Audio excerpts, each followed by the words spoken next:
আমরা আমাদের এই এলাকাটাকে আমরা নতুন করে আমরা সাজাতে চাই। এই তিস্তা নদী আমাদের গোটা উত্তরবঙ্গের একটা লাইফলাইন নদী, গোটা পৃথিবীতেই আশীর্বাদ।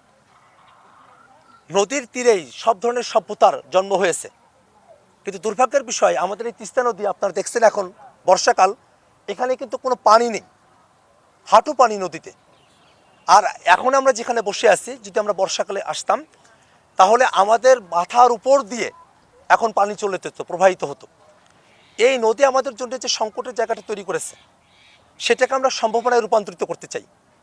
আমরা কাউনিয়া পীরগাছার মানুষেরা, হারাগাছের মানুষেরা, আমরা তিস্তা নদীর পাড়ে আমাদের এই জনপদ, তিস্তাকে নিয়ে আমাদের অনেক স্বপ্ন।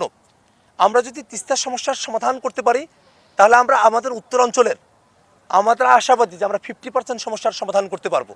সে কারণে আমরা আজকে তিস্তা নদীর পাড়ে বসেছি। আমরা একই সাথে চরাঞ্চলের মানুষও, প্রত্যন্ত অঞ্চলের মানুষও, আমরা আমাদের এই এলাকাটাকে আমরা নতুন করে আমরা সাজাতে চাই।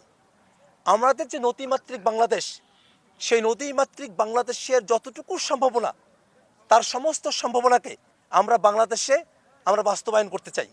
আমরা কৃষিতে বিপ্লব চাই, আমরা নদীতে যে কার্যক্রমগুলো করা সম্ভব। বিদেশ থেকে দেশে রেমিটেন্সের টাকা আসে নিরাপদে, তাই আজই আপনার আপনজনকে বলে রাখুন রেমিটেন্সের টাকা যেন শুধু নগদেই পাঠায়। নদী শাসন থেকে শুরু করে নিয়ে নদী থেকে সেচ প্রকল্প করা, নদীতে মৎস্য চাষ করা, নদীর কিনারায় শিল্প গড়ে তোলা, নদীকে একটা লাইফলাইন হিসেবে তৈরি করা, নদীকে একটা যোগাযোগের পথ হিসেবে ব্যবহার করা সম্ভবপর।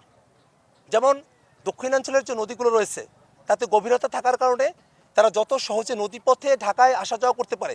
যদি আমাদের তিস্তা নদীতে গভীরতা থাকতো, পানি থাকতো, তাহলে আমরাও হয়তো এই তিস্তা নদী দিয়ে আমরা ট্রলারে করে, ছোট ছোট জাহাজে করে আমরাও ঢাকায় আমরা যাতায়াত করতে পারতাম। নদীতে যদি পণ্য পরিবহন করা হয় তাহলে পণ্য পরিবহনের খরচটা অনেক কমে আসে। নদী সভ্যতার জন্য সব থেকে উপযোগী প্রকৃতির দান। আমরা সেই নদীর পাড়ে এসে বসেছি। আমরা বাংলাদেশের সকল মানুষের কাছে এবং পৃথিবীবাসীর কাছে আমরা আমাদের নদীগুলোকে জীবন্ত করে নদী ভিত্তিক যে সভ্যতার সূচনা অতীতে হয়েছিল